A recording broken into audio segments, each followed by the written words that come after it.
एक मर्तबा जोरदार तरीके से नारा लगाए, हम शहर बचाने निकले हैं। हाजिर गिरामी, शेख आसिफ साहब को आवाज देनी है। असल में शान हिंद साहिबा एक बात का इजहार कर रही थी कि आज शेख आसिफ साहब बोल रहे हैं, मुस्तकिम डिग्नेटी साहब बोल रहे हैं, और जिसे बोलना चाहिए था वो खामोश है। आप मेरी एक बात सिर्फ ले लें कि ये मालेगांव शहर के मुसलमानों पर जो इल्जाम लगाया जा रहा है, सिर्फ इनसे ये पूछो कि ये साज ये सुरताल गजल किसने दिया है? ये साज ये सुरताल गजल किसने दिया है? तहजीब और तमद्दुन का अमल किसने दिया है? और ईमान की है बात तो ईमान से बोलो, ये लाल किला ताजमहल किसने दिया है? जिंदाबाद जिंदाबाद। शेख आसिफ साहब को आवाज देने जा रहा हूं तो इस बात को आप यकीनी बना करके यहां से जाना कि जिसके मुंह में जुबान नहीं है वो क्या बोलेगा। और हालांकि ये बरवक्त कहानी नहीं लिखती, तारीख कभी खून को पानी नहीं लिखती, और ये इसलिए जिंदा है कि ये बोल रहा है, दुनिया किसी जंगे की कहानी नहीं लिखती। शाखों से टूट जाए पत्ते नहीं है हम, इन्हें दुनिया से कह दो कि औकात में रहे। इनकलाबी धरने के अंदर आए हुए तमामी शहर की आवाम, माइनॉरिटी डिफेंस कमेटी के तमामी जिम्मेदारान, शान हिंद साहिबा, मुस्तकिम डिग्नेटी साहब, कम्युनिस्ट पार्टी से जमशीद भाई, मुर्तुजा कामरेड साहब, फारूक फिरदौसी साहब और तमामी जिम्मेदारान दोस्तों और साथियों, मुझसे पहले मेरे साथियों ने आप लोगों के सामने अपनी बातों को रखा। मैं बहुत ज्यादा तफसील में नहीं जाना चाहता।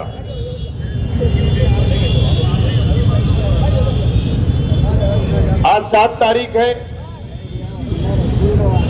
माइनॉरिटी डिफेंस कमेटी ने 6 तारीख तक का वक्त दिया था एसआईटी को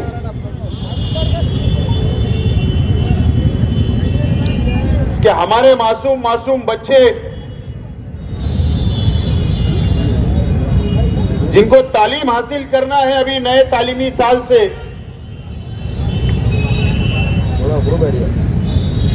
सरकार ने जो स्टे जन्म दाखिले के ऊपर लगाया है उस पर सरकार ने स्टे उठाना चाहिए और बच्चों को जन्म दाखिला मिलना चाहिए। ये हमारी मेन डिमांड थी। लेकिन एसआईटी ने ना कोई सिफारिश की हमारी अपनी सरकार के पास,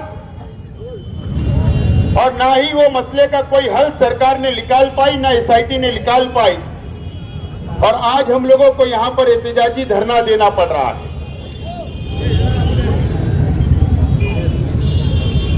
आप लोगों को पता है कि मालेगांव शहर को पार्लियामेंट के इलेक्शन से बदनाम करने की एक साजिश बीजेपी की तरफ से की जा रही है। किरीट सुमैया मालेगांव शहर के लिए कि यहां पर रोहिंग्या मुसलमान हैं, यहां पर बांग्लादेशी घुसे हुए हैं, इल्जाम लगाकर सरकार से मुतालबा करता है, और सरकार 24 घंटे के अंदर 9 जनवरी को एसआईटी बना देती है और इंक्वायरी शुरू हो जाती है। 4000 रोहिंग्या यहां पर रहते हैं, बांग्लादेशी मालेगांव में रहते हैं। इस तरीके का इल्जाम लगाकर जन्म दाखिले के ऊपर 21 जनवरी को महाराष्ट्र हुकूमत महसूल डिपार्टमेंट स्टे लगा देता है कि अब कोई भी जन्म दाखिला नहीं मिलेगा, नहीं बनेगा। आज सवाल हमारा अपना सरकार से है एसआईटी से है। क्या आप इंक्वायरी कर रहे हो? करो। हमारा दावा है कि मालेगांव शहर के अंदर एक भी रोहिंग्या नहीं मिलेगा, एक भी बांग्लादेशी नहीं मिलेंगे। हमारा चैलेंज है आपको। मालेगांव शहर की तरफ से मैं चैलेंज देता हूं, एक भी नहीं मिलेगा। आप इंक्वायरी करना आपको करो, हम कोई रुकावट नहीं डाल रहे। लेकिन हजारों बच्चे जिनका जन्म, जिनकी पैदाइश घरों के ऊपर हुई, उनका क्या? आज वालिदैन, बच्चा 4 साल का हो गया, कारपोरेशन में जा रहे नोंद कराने के लिए जन्म का, वहां नोंद नहीं हो पा रही है। प्रांत में जा रहे वहां नोंद नहीं हो पा रही है। ऐसे हजारों बच्चे जो तालीम से महरूम रहेंगे, जो उनका अपना हक है तालीम हासिल करने का इस मुल्क के अंदर, लेकिन सरकार ने स्टे ले आया। आज हम इस एहतजाजी धरने से एसआईटी के तमाम ही जिम्मेदारान से, महाराष्ट्र हुकूमत से मुतालबा करते हैं कि आप ये स्टे को उठा लो। ये सिर्फ मुसलमानों का मामला नहीं है। अगर सरकार ये सोच रही कि स्टे लगाने से जन्म दाखिला नोंद हम बंद कर देंगे मुसलमानों का, तो आपकी गलतफहमी है। आपने जो स्टे लगाया, पूरे महाराष्ट्र के अंदर स्टे लगाया है, पूरे महाराष्ट्र के अंदर, कि जन्म सिर्फ मुसलमानों का या मुसलमानों के बच्चों का जन्म घर पर होता है क्या? हमारे हिंदू बहनें भी जन्म अपने बच्चों को घरों में देती है, हमको पता है। लेकिन आप गलत रास्ते पे जा रही है हुकूमत ने इसके ऊपर सोचना चाहिए और फैसला करना चाहिए। आज हमारा ये टेलर है, ये धरने का पिक्चर अभी बाकी है, समझ लेना चाहिए। अगर सरकार ये सोचेगी, बीजेपी ये सोचेगी कि हम मालेगांव की आवाम को डरा लेंगे, बिल्कुल हम इस देश के कानून को, इस देश के संविधान को मानने वाले लोग हैं, बिल्कुल उसका आदर होगा। आपने एसआईटी बनाई, उसका विरोध ना कल था, ना आज है और ना कल रहेगा। लेकिन अगर आप किरीट सुमैया को भेजकर बीजेपी ये सोचती होगी कि यहां पर प्रशासन पर दबाव बनाएंगे, मालेगांव शहर की आवाम पर दबाव बनाएंगे, तकलीफ देंगे, तो ये शहर कभी बर्दाश्त नहीं करेगा। ये बात सरकार ने और बीजेपी ने भी नोट करना चाहिए। दोस्तों और साथियों, आज हमारी 2 बहनें सेंट्रल जेल में हैं, एक नौजवान सेंट्रल जेल में है, एक वकील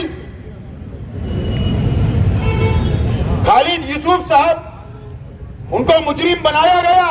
कल मेरा आज एसआईटी से सवाल है, आप अगर नोटिस बांट रहे हो, 4000 लोगों को आप नोटिस बांट रहे हो, आप इंक्वायरी कर रहे हो, बिल्कुल करिए, लेकिन ये 4000 की यादी जो बनी या जो बाहर आई, जो आप इंक्वायरी कर रहे हो, इसको मंजूर किसने किया? मंजूर कारपोरेशन ने नोंद किया, जवाब लिख कर दिया, उसके बाद तहसीलदार ने दाखिला दिया, कारपोरेशन ने सर्टिफिकेट इशू किया। यह तो मंजूर शुदा प्रकरण है। अगर शहर की आवाम 4000 लोगों को नोटिस देकर आप उन पर एफआईआर करना चाहते हो, तो मेरा सवाल यह है कि मालेगांव म्युनिसिपल कारपोरेशन के कमिश्नर पर एफआईआर क्यों नहीं? मालेगांव म्युनिसिपल कॉर्पोरेशन की हेल्थ ऑफिसर पर एफआईआर क्यों नहीं? मालेगांव शहर के तहसीलदार के ऊपर एफआईआर क्यों नहीं? मालेगांव शहर के नायब तहसीलदार के ऊपर एफआईआर क्यों नहीं? धान्य वितरण अधिकारी एफडीओ के ऊपर एफआईआर क्यों नहीं?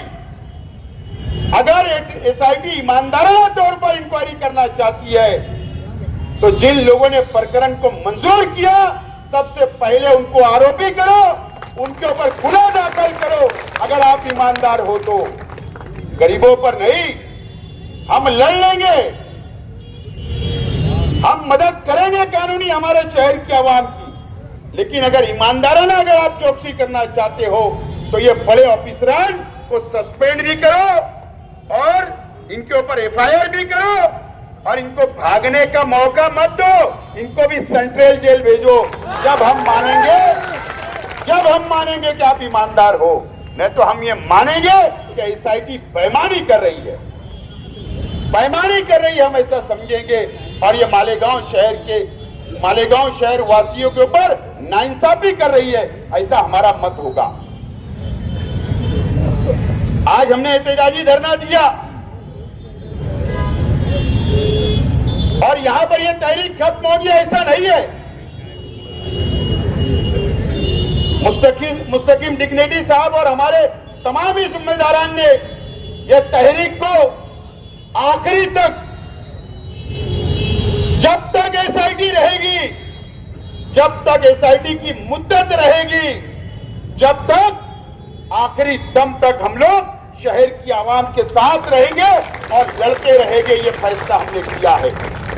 आज एहतजाजी धरना है, आइंदा हफ्ते पीर मंगल बुध को हम लोग एक वक्त की शक्ल के अंदर मुंबई जाएंगे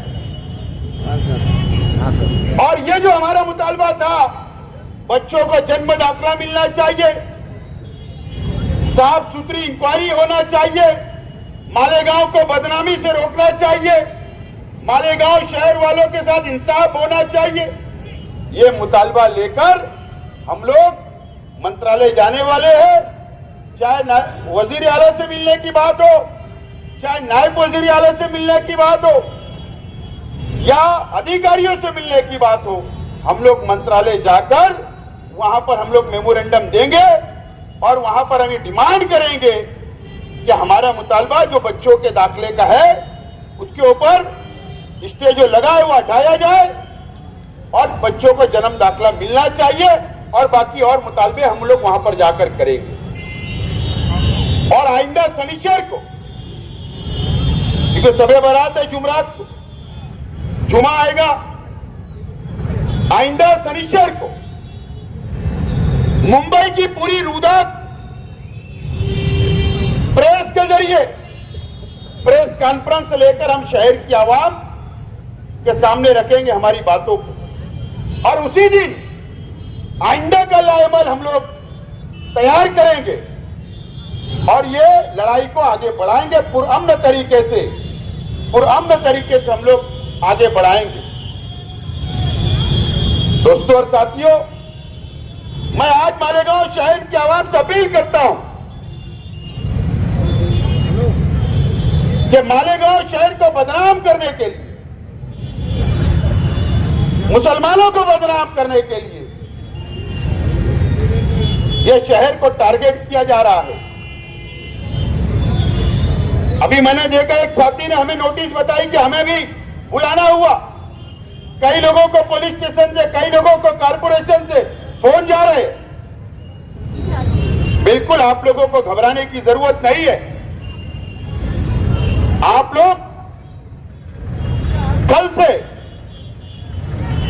जो राष्ट्रपति भवन है उसके नीचे पहले माले पर जो शेख रशीद चैरिटेबल फाउंडेशन का ऑफिस है वो सुबह से रात तक खुला रहेगा।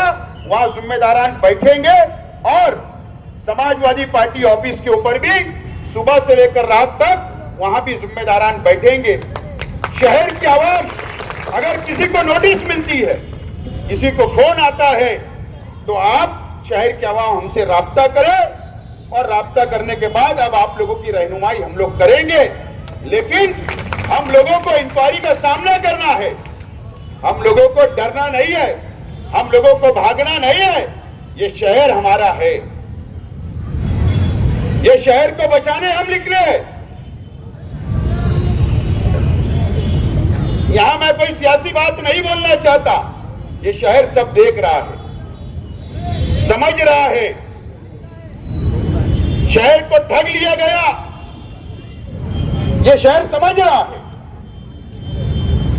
लेकिन हमारी लड़ाई ईमानदाराना है, हम ईमानदारी से लड़ाई को हाथ में लिए हैं। एक प्लेटफॉर्म हमने तैयार किया और हम लोग ये लड़ाई को लड़ते रहेंगे।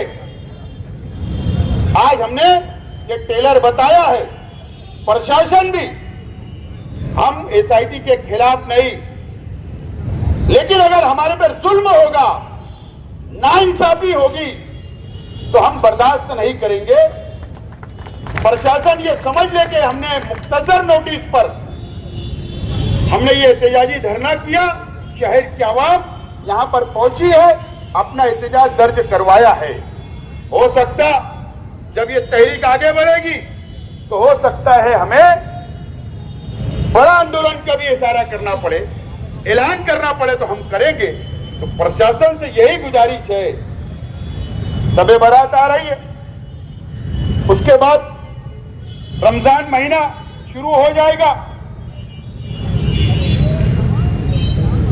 पुलिस प्रशासन से मेरी रिक्वेस्ट है, मालेगांव शहर की एसआईटी अलग है, डिपार्टमेंट पुलिस डिपार्टमेंट अलग है। मैं शहर पुलिस डिपार्टमेंट से अपील करना चाहता हूं कि आप रमजान का एहतराम करें, सबे बारात का एहतराम करें। ये मजदूरों का शहर है, गरीबों का शहर है। ईद का सबसे बड़ा त्योहार हम मुसलमानों का आता है, उसके लिए हमको अव्वल से तैयारी करना पड़ता है, तो एहतराम हमारा भी किया जाए। हम भी संविधान को मानने वाले हैं, हम भी देश से प्यार करने वाले हैं, हम भी शहर से प्यार करने वाले हैं। तो सरकार के पास रिपोर्टिंग जाना चाहिए कि रमजान के अंदर, पवित्र महीने के अंदर तैयारी करने के लिए जो हमको तैयारी करने के लिए रुपया पैसा लगता, मेहनत करना पड़ती, तो हमको परेशान ना करे, इस तरीके की सिफारिश भी करे। बहरहाल मैं ज्यादा वक्त नहीं लेते हुए माइनॉरिटी डिफेंस कमेटी के तमाम ही जिम्मेदारान का शुक्रिया अदा करता हूं, और मालेगांव शहर की आवाम ने बड़ी तादाद में यहां पर इस एहतजाजी धरने के अंदर शिरकत की। मैं शहर की आवाम का भी शुक्रिया अदा करता हूं, और हमारी मां बहनें भी बड़ी तादाद के अंदर यहां पर आई। मैं तमाम ही मेरी मां और बहनों का भी शुक्रिया अदा करता हूं, और आप लोगों से अपील करता हूं कि पुरअमन तरीके से ये तहरीक को हमको आगे बढ़ाना है। और जिम्मेदारान से अपील करता हूं कि कल आप दोनों ऑफिस के ऊपर बैठिए, शहर के आवाम की खिदमत करना, उनकी रहनुमाई करने के लिए। मैं आप लोगों के शुक्रिया के साथ मेरी बात को खत्म करता हूं। शुक्रिया, खुदा हाफिज।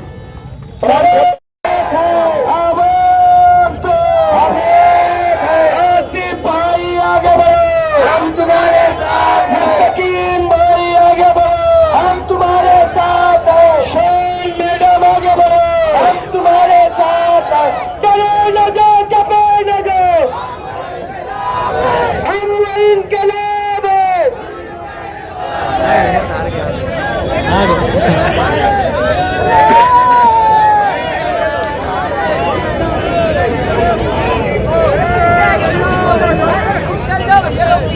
साथियों, आज माइनॉरिटी डिफेंस कमेटी का अलामती धरना मालेगांव शहर को बदनाम करने की कोशिश की जा रही है। हम माजी में कुछ दिनों से देख रहे हैं कितना मुसलमान कसीर आबादी होती है, जहां माइनॉरिटी की आबादी ज्यादा होती है, वहां कहीं बीजेपी अपने पार्टी के लोगों को, माइनॉरिटी को परेशान करके, या कहीं वो अपने दलाल पार्टी को भेजकर माइनॉरिटी को एक तरफा करके अक्सरियत में वोट लेने का काम करती है। मुसलसल हम पिछले दिनों से देख रहे हैं मालेगांव शहर में कहीं बीजेपी या कहीं बीजेपी की मुखालिफ दिखने वाली दलाल पार्टियां मालेगांव शहर के हालात मजहब के नाम से खराब कर रही। आज ये वक्त आ गया है कि मालेगांव शहर निशाने पर है। हम देख रहे हैं कि तारीख में कभी ऐसा नहीं हुआ कि जहां बेगुनाह मर्द 12 नवंबर में मालेगांव शहर में फिरका परस्ती का शिकार हुए। वहीं दुख की बात यह है कि आज 2 खातून जो जेल की सलाखों के पीछे हैं, मासूम बच्चों की माएं, आज आप देख रहे होंगे कि बेगुनाह खवातीन जो जेल में हैं उनके साथ ऐसी भी हैं जो शहर में मुसलसल परेशान हैं, जिनके घर पुलिस स्टेशन से फोन जा रहे हैं, उनसे कागजात मंगाए जा रहे हैं। कुछ बुजुर्ग खवातीन और मर्द की ये हालत है कि वो बीमार हो गए हैं इस फोन और इस डर से कि हमको अब कागज क्या बताएंगे और कहीं हम जेल में तो नहीं जाएंगे। मैं अल्लाह की बहुत शुक्रगुजार हूँ कि अल्लाह ने हमको ये ज़र्फ दिया कि हम जुल्म और ज्यादती के खिलाफ खड़े रहकर आज माइनॉरिटी डिफेंस कमेटी का हिस्सा बने। मैं मानती हूँ जुल्म के खिलाफ खड़े रहकर ताकत से बोलना ये सलाहियत अल्लाह सबको नहीं देता। हम देख रहे हैं कि कुछ लोग जुल्म के खिलाफ खामोश रहकर, जिनकी खामोशी ये मुजरिमाना खामोशी है। कहीं ना कहीं हम ये मानते हैं जहां बीजेपी के लोग दलाल शोर कर रहे हैं, वही जिनकी जिम्मेदारी है वो दलाल खामोश बैठे हुए। ये याद रखें, शहर के आवाम के साथ साथ तुमको अल्लाह को भी मुंह दिखाना है। उस वक्त जब अल्लाह की लाठी तुम पर बरसेगी, उस वक्त तुम जवाब देने के काबिल नहीं रहोगे। इसलिए बेहतर है कि जिस तरह फलस्तीन पे जब हम जुल्म होता है तो हम मुखालफत करने के लिए खड़े होते हैं, जब अफगानिस्तान पे जुल्म होता है तो हम मुखालफत करने के लिए, एहतजाज करने के लिए खड़े होते हैं। यहाँ तक के चीन में, जापान में जब अर्थक्वेक आता है तो हम वहां भी दुख की बात करते हैं। लेकिन दुख इस बात का है कि जब मालेगांव शहर की 2 खवातीन और सैकड़ों बुजुर्ग खवातीन और नौजवान आज परेशान है तो हम मुखालफत और एहतजाज करने के लिए खड़े नहीं हैं। ऐसे लोगों को शर्म के मारे डूब मरना चाहिए। अगर हिंदुस्तान के साथ साथ दुनिया में जहां भी माइनॉरिटी पे जुल्म होता है वहां आवाज उठाने का काम हम करते हैं, तो मालेगांव शहर में जब जुल्म हो रहा है तो जो लोग खामोश हैं उनको जवाब देना होगा। या हो सकता है जहां इज्जत नफ्स खत्म हो जाती है, गैरत खत्म हो जाती है, वहां कोई जवाब दे भी नहीं होता। खैर, अल्लाह जिनके इज्जत नफ्स जिंदा रखे। आज हम लोग ये देख रहे हैं कि कहीं साहू परिवार भिवंडी में बांग्लादेशी पकड़े जा रहे हैं, कहीं दिल्ली में बांग्लादेशी पकड़े जा रहे हैं, कहीं बंबई में बांग्लादेशी पकड़े जा रहे हैं, कहीं रामदास बांग्लादेशी पकड़ा जा रहा है तो कहीं मोहम्मद शरीफ बांग्लादेशी पकड़ा जा रहा है। तो जो किरीट सोमैया मालेगांव में आकर नाटक कर रहे हैं, तो मैं ये बोलती हूँ कि ये नाटक करने की बजाय किरीट सोमैया को हिंदुस्तान के फॉरेन मिनिस्टर, हिंदुस्तान के होम मिनिस्टर और हिंदुस्तान के डिफेंस मिनिस्टर से इस्तीफा मांगना चाहिए कि ये कैसे हिंदुस्तान में बांग्लादेशी आ रहे हैं। जिम्मेदारी किसकी है? हुकूमत हिंदुस्तान की। उन बॉर्डर फोर्सेस की जिम्मेदारी है कि बांग्लादेशी हिंदुस्तान में आ रहे हैं। और आप मुसलसल देख रहे हैं कि जिनकी हुकूमत है उन्हीं के कारिंदे दूसरे शहरों में बांग्लादेशी ढूंढ रहे हैं। तो उनका काम है पहले अपने मिनिस्टर से पूछें कि बॉर्डर फोर्सेस डिफेंस मिनिस्टर ये क्या कर रहे हैं। हिंदुस्तान में बांग्लादेशी अगर आ रही है तो फौज भी कहीं नाकारा हो गई है कि हमारी इंटेलिजेंस एजेंसी भी नाकारा हो गई। बेहतर ये है, मैं माइनॉरिटी डिफेंस कमेटी की तरफ से ये मांग करती हूँ कि मालेगांव शहर पूरी तरह शफाफ है, यहाँ कोई बांग्लादेशी नहीं है। ये हो सकता है कि हमसे कागज बनाने में गफलत हुई है, लेकिन हमारी गफलत मुजरिमाना नहीं है, हमारी नीयत खराब नहीं है। हम वो कौम से ताल्लुक रखते हैं जो मरने के बाद भी अपने वतन की मिट्टी में शहीद और दफन होना पसंद करते हैं। हम वो कौम है जिसके मजहब का एक जुज़्व है हुब्बुल वतनी। हमको अपनी मुल्क के साथ मोहब्बत करना ये सिखाने की जरूरत किसी और लोगों को नहीं। हिंदुस्तान का जो हमारा आयन है, उन्होंने हमको बराबर हक दिया है। आज आप देख रहे हैं कहीं कुंभ मेले में हजारों लोगों की, श्रद्धालुओं की मौत, कहीं बेरोजगारी से हिंदुस्तान परेशान। इसको दबाने और छुपाने के लिए मुसलमान माइनॉरिटी पर लोग, बीजेपी के लोग हमला करते हैं ताकि बुनियादी जो तकलीफ है वो आवाम के सामने न आ पाए। मैं ये गुजारिश करती हूँ हिंदुस्तान की इंटेलिजेंस एजेंसी से कि आप अपना काम सही से करें। बगैर बॉर्डर के पार अगर कोई गैर कानूनी तौर पर घुसपैठी आ रहा है तो आप अपनी मशीनरी को दुरुस्त करें। आप बिला वजह कि सिर्फ वोट के लिए एजेंसीज अपना काम अधूरा ना छोड़े। मालेगांव शहर कल भी शफाफ था और अपने मुल्क से प्यार करता था, और आज भी हमारा शहर, मैं मानती हूँ बिरादरान वतन अगर अपने मुल्क से जितना प्यार करते हैं तो मालेगांव शहर के मशरकी हिस्से के लोग उससे ज्यादा प्यार करते हैं। मैं मजम्मत करती हूँ वो बीजेपी के लोगों को जिन्होंने मालेगांव शहर को टारगेट बनाया है। मैं मजम्मत करती हूँ बीजेपी के वो छुपे हुए दलालों के जो खामोश रह के बीजेपी के लोगों की मदद कर रहे हैं। आज अगर मालेगांव शहर की 2 खवातीन जेल में हैं तो हम ये उम्मीद करते हैं कि हम हमारी बिसात के मुताबिक हम पार्लियामेंट में नहीं बोल सकते, हम असेंबली में मालेगांव शहर की नुमाइंदगी नहीं कर सकते, लेकिन हम जहां जहां नुमाइंदगी कर सकते हैं, जहां हम अपने दस्तूरी हक के जरिए हम अपनी बातों को रख सकते हैं, हम रख के जुल्म और नाइंसाफी के खिलाफ एहतजाज करेंगे। हम कोशिश करेंगे कि मालेगांव शहर पे जिस तरह का दाग लगा है, कोई बेकसूर माँ, कोई बेकसूर बेटी मालेगांव शहर में वोट की सियासत के नाम से परेशान ना हो, जेल की सलाखों के पीछे ना जाए। मैं अल्लाह से दुआ गो हूँ कि माजी में जिस तरह हमको मुश्किलात से अल्लाह ने निकाला है, उसी तरह मुस्तकबिल में भी हमको इस दाग से निकाले और मालेगांव शहर का जिस तरह नाम ऊंचा था वो हमेशा कायम रहे। माइनॉरिटी डिफेंस कमेटी के नुमाइंदे और लीडरान शेख आसिफ साहब मुस्तकीम डिग्निटी जिस राह पर निकले हैं, हाँ, मैं समाजवादी पार्टी की सदर और होने के नाते इस बात का आपको यकीन दहानी करती हूँ कि हम मालेगांव शहर की दफा के लिए, मालेगांव शहर की बदनामी को से बचाने के लिए आपके साथ हर तरह से शामिल रहेंगे। तो मालेगांव के नाम से उनकी छवि बांग्लादेशी दिखे। मुझे बताओ, अगर पूना में बांग्लादेशी पकड़े जाते हैं, भिवंडी में बांग्लादेशी पकड़े जाते हैं, नासिक में बांग्लादेशी पकड़े जाते हैं, तो पुलिस के आला अधिकारी प्रेस के सामने आकर पूरी डिटेल देते हैं। हम ये भी मांग करते हैं मालेगांव के पुलिस के आला अधिकारियों से कि जो लोगों को आपने पकड़ा है, आज तक आपने एक प्रेस कॉन्फ्रेंस क्यों नहीं ली? आप ये क्यों नहीं बता रहे हो कि आपने इनको किस जुर्म में पकड़ा है? एक माहौल बनाया जा रहा है कि ये 3 बांग्लादेशी, 1000 बांग्लादेशी के पेपर दिए गए।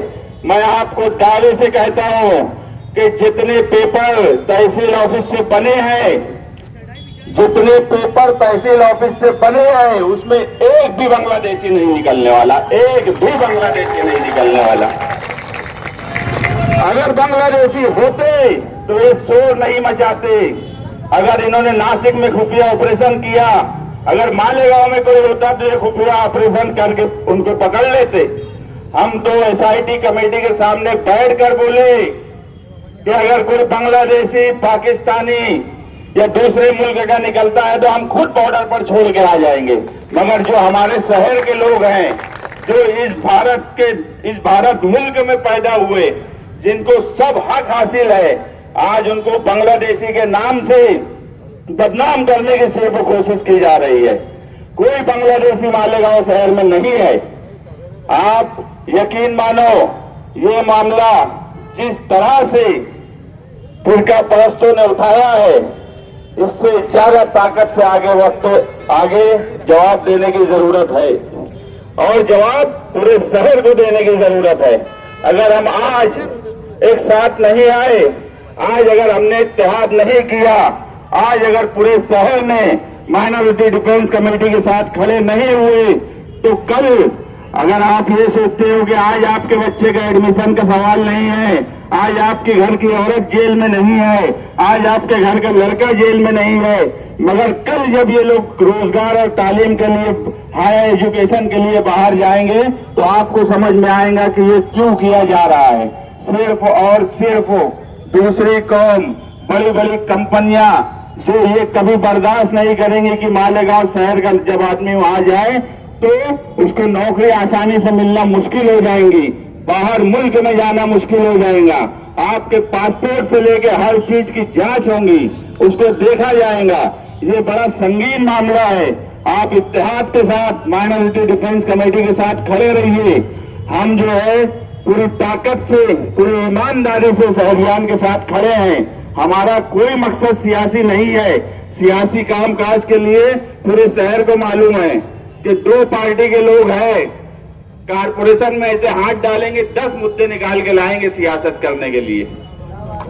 सियासत करना मकसद होता तो रोज आना जाके वहां बैठ जाते, कोई मतलब नहीं। हमारा भी सब यूट्यूब पे आ जाता, हम भी वो सब कुछ कर सकते थे, मगर हम जो है कल छावनी में जब गए, जब एमसीआर हुआ तो आप समझो ये उनके घर के उनके हस्बैंड है, ये उनके शौहर हैं। वो औरत को लग रहा था कि छूट गए। बोलने का मतलब ये है कि इतना भी नहीं समझ रहा है। ये बोलते हैं कि मैं क्या घर लेकर चले जाऊं क्या? वो बच्चे बोल रहे हैं मेरी अम्मी को लेकर घर चले जाऊं क्या? ये जब सुनते हैं तो आसिफ भाई और हम छावनी में गए, उनको समझाया कि अभी आपको 4-5 दिन लगेगा, आप सब्र करिए। हमने कोशिश की कि सेंट्रल जेल में भी उनको तकलीफ ना हो।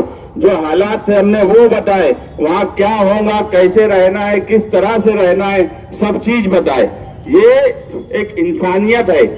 सिर्फ एक इंसानियत के नाते मैं बोला कि हमें इसका बहुत दुख है कि हमारे शहर की माएं और बहनें जेल के पीछे है। अगर मर्द होते तो हो सकता है इतना दुख नहीं होता जितना दुख आज हम यहाँ बैठे हुए हर आदमी को है। मुझे नहीं लगता कि यहाँ बैठा हुआ कोई आदमी, कोई औरत, कोई भी मर्द जिसको इस बात का दुख नहीं होगा कि शहर की 2 खातून जेल में है और आने वाले वक्त में क्या नतीजा और आने वाला है अभी हमको नहीं पता। हमारी लीगल टीम हर तरीके से काम कर रही है, कोशिश कर रही है कि किसी भी तरीके से जल्द ये लोग छूट जाएं। आगे जो हालात पैदा होने वाले हैं उसमें कितनी नरमी हो सके इसकी भी कोशिश कर रहे हैं। हम कोई कारपोरेशन के पास जाने के लिए नहीं, आप समझ लीजिए अभी मालेगांव शहर में क्या जरूरत है हमको। नोटिस आसिफ शेख को मिलती है, मुझे मिलती है। किरीट सोमैया अगर आता है तो क्यों किरीट सोमैया के आने से, बाहर के आदमी के आने से शहर में हालात खराब नहीं होते? कब पुलिस डिपार्टमेंट ने किरीट सोमैया को एक नोटिस दी कि तुम सही बात करना, सही बात बोलना? अगर किरीट सोमैया बोल रहा है कि 3 बांग्लादेशी है और 1000 बांग्लादेशी है तो आगे क्या होगा जाने दो, मगर पुलिस डिपार्टमेंट ने एक प्रेस कॉन्फ्रेंस लेके दूध का दूध और पानी का पानी करना चाहिए। ये भी हमारी मांग है। नासिक में अगर बड़े अधिकारी प्रेस करते हैं तो मालेगांव का पुलिस डिपार्टमेंट क्यों प्रेस कॉन्फ्रेंस करके बात को साफ नहीं कर रहा है? हम आप तमाम ही लोगों से, यहाँ धरने पे बैठे हुए जो भी लोग आए हैं, मैं माइनॉरिटी डिफेंस कमेटी की तरफ से आप लोगों से वादा करता हूं कि इंशाअल्लाह ये बदनामी का दाग हम हर हाल में धोएंगे। इस शहर पे जो दाग लगाया जा रहा है, माइनॉरिटी डिफेंस कमेटी का बैठा हुआ हर आदमी, यहाँ खड़ा हुआ पूरा मजमे से हम वादा करते हैं। आगे जो प्रोग्राम है वो आसिफ भाई आपको बताएंगे, लेकिन हम जिस स्टेप से चल रहे हैं हम ये दाग हर हाल में धोएंगे और मालेगांव शहर पे जो बांग्लादेशी रहने का दाग लगाया जा रहा है जानबूझकर, उसको धोकर आने वाले मुस्तकबिल में हमारे नौजवान बच्चे बच्चियों के साथ बाहर कोई गलत तरीके से उनके साथ सुलूक ना हो, उनकी तालीम, उनके रोजगार, उनकी पढ़ाई लिखाई में कोई उनके साथ भेदभाव ना हो। ये दाग धोने की जिम्मेदारी माइनॉरिटी डिफेंस कमेटी की है। ये वादा मैं आपसे करता हूं। शुक्रिया। हम शहर बचाने